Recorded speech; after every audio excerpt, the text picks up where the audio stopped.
All right, so we're back at it. I did end up adding a little more white to my box and kind of brightening it up. Now I'm going to shake up some brown. This is really old and I just have a tiny bit left, but I only need, like a mini chocolate chip. Just a little teeny tiny bit of brown. I'm gonna take my brush that does not have blue in it. It's got some white and it's got some black in it. And I don't know if you can see that, but I barely have some brown on there. So now I'm just gonna put, and again, this is dry. If this wasn't dry and I went to put brown on it, it would just kind of blend into, you know, some kind of blah tan color. I'm not trying to blend color here on my canvas. I'm trying to create some texture. I want this box to look like it weathered some, and when an old piece of wood weathers, like I've said before, it doesn't weather evenly. So I'm just going to dry brush just a tiny bit of brown. And you guys, I apologize. I know the lighting is not great. If I ever do this again, I'm gonna have to talk to my friend Michelle Horn, who is a lighting genius because she does photography, and we'll have to think about figuring out what I need and how I need to set it up, because I have turned this picture around multiple ways. I've drug it into different rooms to try to get better lighting. The sun is behind the clouds now, so I'm getting very little natural light, so I do apologize. But anyways, I just dry brushed a little bit of brown, just kind of hit and miss. I'm gonna let that dry, and now I'm gonna start to think about my flowers. So for me, this is my favorite part because it's very colorful. So our yellow flowers, yellow roses, I guess, I use the scarlet color as my base, and then I'm just going to continue to layer yellow on top of it, not with the idea to totally hide this color, but so that this color kind of goes into a background like a shadow. I'm going to do several layers of yellow on top, and then I will end with some yellow and some white layers to make it even lighter. And then the very last thing I will do is I will go in just with white, and I'll just put some little zips of highlight. And let me grab my sample so that you can see what I'm talking about. All right, my yellow roses are all based with that scarlet color. And then I have lots of layers of yellow, and then I have some layers of yellow with white to kind of give this lighter color, and then I end it with some little swipes of white. When I get done with doing lots of layers to my flowers, if I feel like I have lost my original color, then I will go back in on top of all of it, and I will zip some of my original base color. Like on my kind of reddish pink roses, my base is primary red, and then I do some layers of some true red. I use a little pink, I use a little white. Basically, to me, what makes these flowers pretty is that I just kind of keep like a scientist, doing slightly different shades of the color and doing more layers. So these take some time, but they're super, super fun. So anyways, I'm gonna set this aside, and we are going to start with our flowers. So at this point, we're going to use a real paintbrush. And if you've painted with me, you know I always talk about real paintbrushes for a few minutes because I love to paint, and I really hope that if you try it a time or two, that you will see anybody can do it. I don't know why we have in our mind that the very first time we ever sit down to a canvas that we should paint like Michelangelo painted, but I can tell you that he didn't just start painting and have that amazing art come out of him. It just takes practice. And I was watching an artist last night, and I loved what she said. She said we need to be okay with making stuff we don't like. Sometimes the first time we try something, I don't know why we put unrealistic expectations on ourselves, but just create just for the fun of sitting at the table with all these beautiful colors and having a good time. Every time you paint a picture, you're learning something, you're relaxing, and I mean, every time you paint, it'll just get better and better. But just be okay with enjoying the learning process of creating. That's what the artist I watched last night said, and that just really struck me. So anyways, we are going to go to using real brushes. Now these brushes, I said at the beginning, are really cheap. We can leave some paint in these sponges for a while and they'll be okay. With real brushes, you never ever want to leave paint in them. So if I'm going to get up and go shut my windows if it starts raining, I'm going to wash the paint out of my brush, and you want to wash your brush like you're sweeping your kitchen floor. You don't want to be harsh and like pound it down. You want to kind of sweep the floor of your water cup. Then you want to just lightly dab it onto your paper towel and then lay it down. You don't ever want to leave your paintbrushes sitting like this, because eventually those nice bristles will start to take on the shape at the bottom of your water cup, and then your brush will be ruined. If you start to paint and you get up to go, I don't know, close your windows, and then you decide that you need to take the laundry out of the dryer and the paint dries in these bristles, this brush will be ruined. So it's really, really important to take care of your paintbrushes. If you do, they will last you for years and years. With paintbrushes, again, you can get super cheap, medium, and super expensive.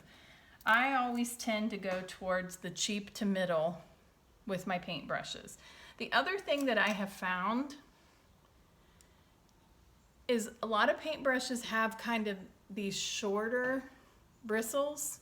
I really like when I can find these brushes that have the longer bristles. The paint doesn't tend to get up here into the barrel of my brush quite as easy, especially when I teach painting classes. So these brushes tend to last me longer. I also like when I'm using them, because they have those longer bristles, I can really kind of get more movement out of my brush. This works just fine. I didn't discover these for several years after I had started painting, but I just found that I love them. This is my favorite length of bristles. So anyways, just something to keep in mind. Maybe try something different at some point when you're painting. So the very first thing that I'm going to do, I always clean my brushes with Murphy's oil soap. When I'm finished painting, I kind of put Murphy's in my hand. If you don't have Murphy's, you can use your Dawn. And I kind of wiggle my brush around, and then I rinse it until it's completely clean. Now what you see here is just stained bristles. But once they're all clean, I put a little more Murphy's on them and I shape them. And then you always want to stand your brushes up to dry. So anyways, I washed the Murphy's soap out of here. I'm going to, I think I'm going to use white. I'm just going to load a little bit of white here on the end, and I'm going to go ahead and just give myself a basic idea of where my roses are going to be. I'm going to grab, anybody who paints with me, I know I say this till I'm blue in the face, but if you will touch the very tip of your bristles to the very tip of your water, and then kind of bring your brush up the side, It cleans up your bristles and it pulls in just enough fluid into your bristles to help your paint kind of move around better. I loaded white and then I grabbed just a teeny bit of black because I'm afraid you won't be able to see. So I'm gonna put a big one there. I'm gonna put a smaller rose here. I'm gonna put one kind of down in this area. Now you can notice that the paint that I'm putting these circles on, see how it's very scratchy and thin. You do not want to do this with heavy paint in your brush, because what will happen is if I put a big thick paint circle there, then when I would finish with my roses, you would always see that thick paint line. I'm gonna put a big rose kind of right there. For me, this is probably maybe not the same for you, but when I paint, it just kind of helps me to have a coloring book outline of what I'm getting ready to do. I'm gonna put a big one here. And you notice I'm not concerning myself with getting my circles perfect. This is really just so that I know what I'm gonna do. I'm gonna wash my brush out, and I'm gonna start with the base color for all my roses. So the base color for my yellow flowers is gonna be this scarlety color. If you don't have it, it's kind of like a reddish orangey color. It's probably my favorite color to paint with right now. My brush is clean. Let me show you how to load your brush. You never want to like right in the center of a puddle of paint. You kind of want to pull that paint out from the side. I flip my brush back and forth, and then I'm going to go in here and I'm going to put the base on what will eventually be my yellow roses.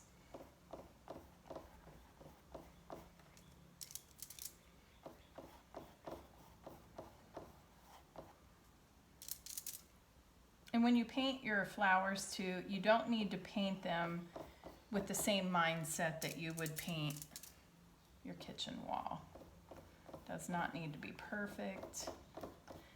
These flowers, at least for me, tend to grow as I put layers and layers on them. Now see how you can still see the dark? Not a problem at all. As a matter of fact, that's great shadowing.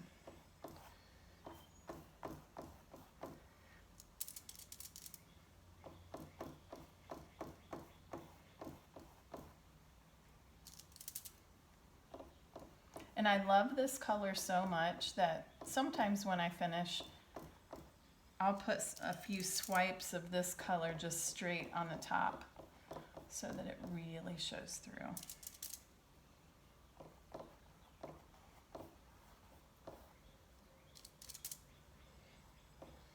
See, this is the fun part when we get to start adding some pretty color.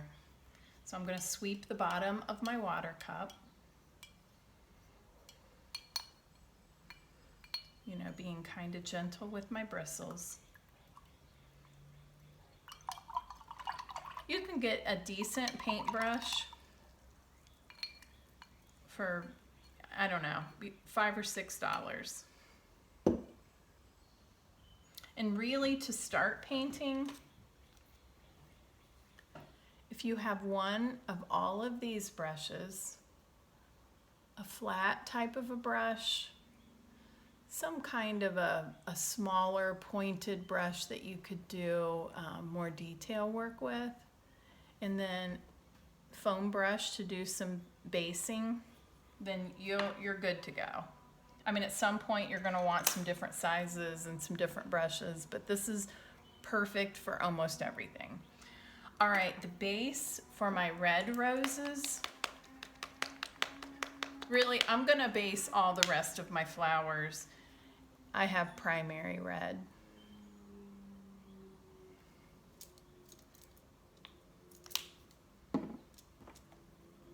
So even though when I'm finished, I want some of my roses to look a little redder and some of my roses to look a little pinker,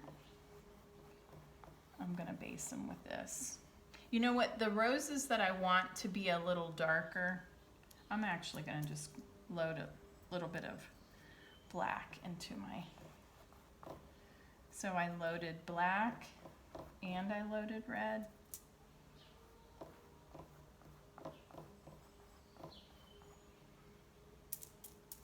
Just to create a little darker of a base.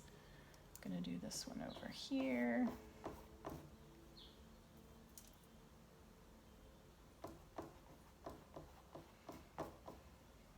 Now at some point in painting my layers for my flowers, some of these flowers that are really close, at some point I will start to distinguish which flower is in front of the other flower. Just slightly in front of the other flower. And you might think, oh my gosh, I can't believe she's putting black on that. But you know what? When it blends in with that red, it's so pretty. I really like it.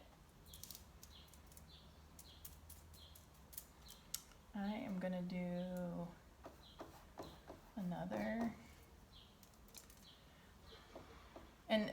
And as I paint, my flowers will kind of grow. See how that one just got bigger than what it started out with? But I do try to not make all of my flowers exactly the same. Okay, since I have black in my bristles, I'm gonna wash my brush out. And then I'm just gonna lightly dab both sides on my paper towel. I don't wanna take all the liquid out of my bristles. And I'm gonna load just red. And now I'm gonna base the remaining flowers with just red. These, I'll try to make a little lighter pink.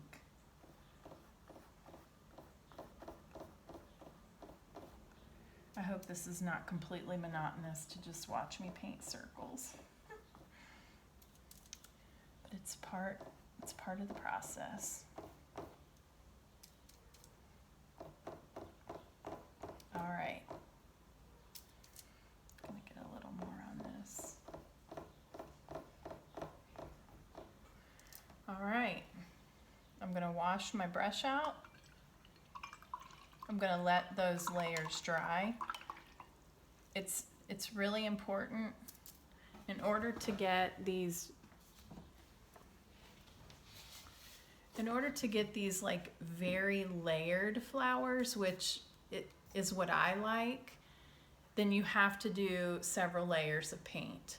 Now, if I keep layering wet paint on top of wet paint, we won't get these really cool colors showing up. It'll all just kind of blend into the same blah color. So we have to be patient and we have to let our layers of paint dry. So go ahead and base your roses in, and then we will get ready to go to our next step. All right, I'm back to put more layers on my flowers. I had a few things I had to get done, but I'm ready to paint again. I'm gonna squirt out my scarlet. My orangey red was just about dried up, so I put some more of that out. I'm gonna put out some more of the primary red. And then I'm gonna go ahead and shake up. This is true red. If you look at the two reds, like you might think, well, red is red. And again, my lighting is terrible, so I apologize. But you can see that the true red is really bright and just awesome, I think. And then this is a little bit duller. I think this looks like maybe it has a little more purple in it or a little more blue. Anyways, they're both beautiful reds, but I'm gonna squirt out some of both.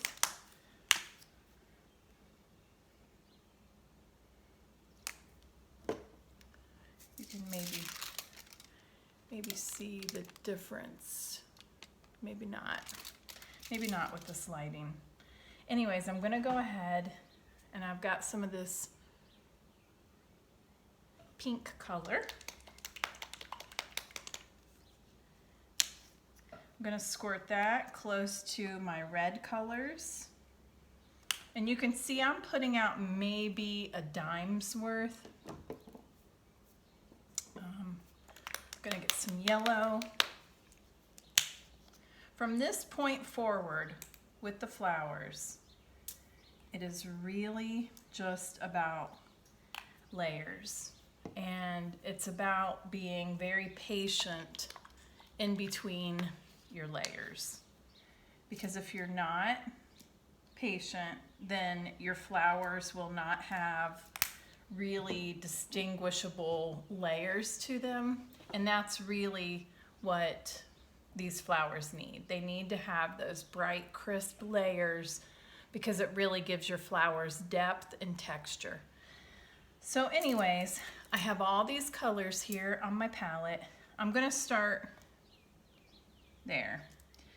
I'm gonna start by loading my brush that does have just a little bit of fluid in it, a little bit of water. I didn't totally dry my bristles out.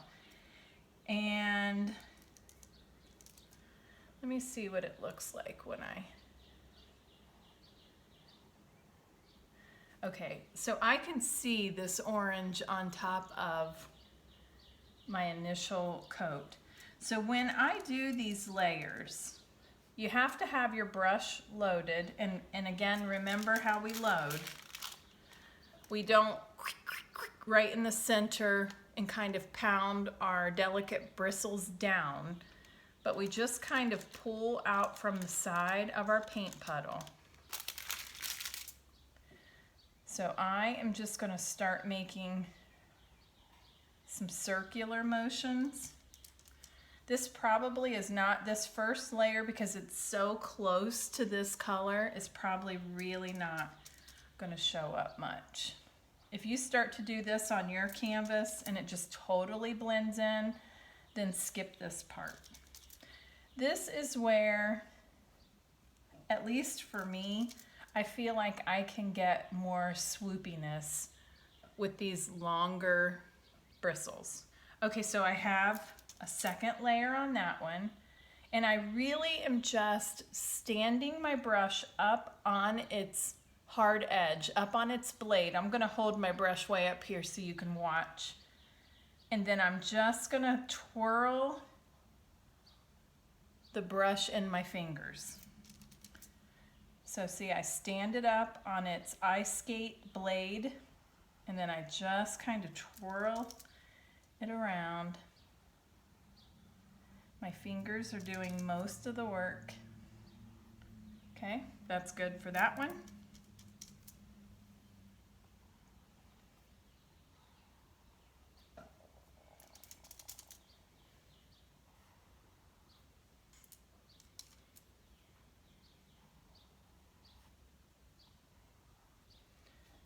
So the idea is not to, I'm gonna flip my canvas over.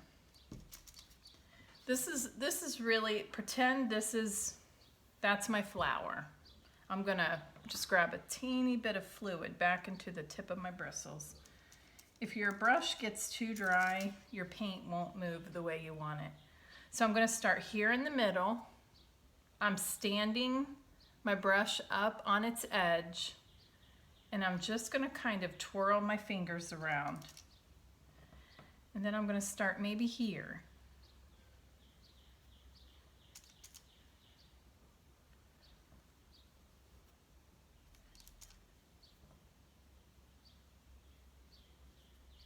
So really, that's what we're doing.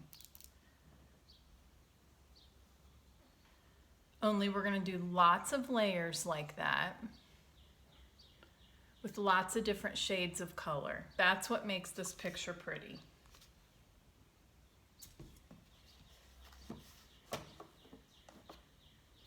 Okay, I'm gonna move this cup and get that shadow off of the canvas. Okay.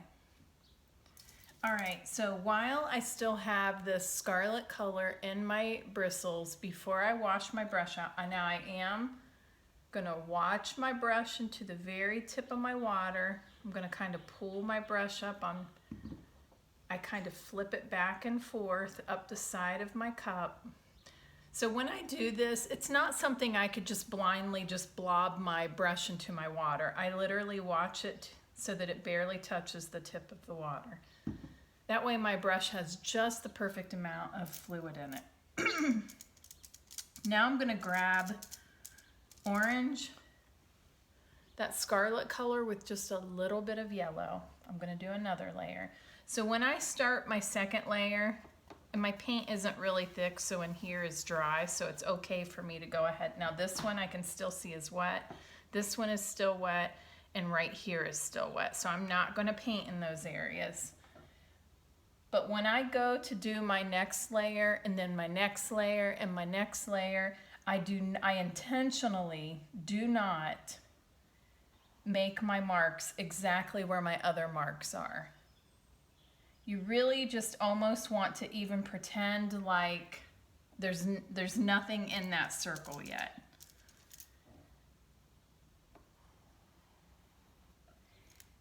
Another thing to remember and think about while you're doing this part, if you put a little bit more, oh, and there I got into my wet paint, like I said I wasn't going to.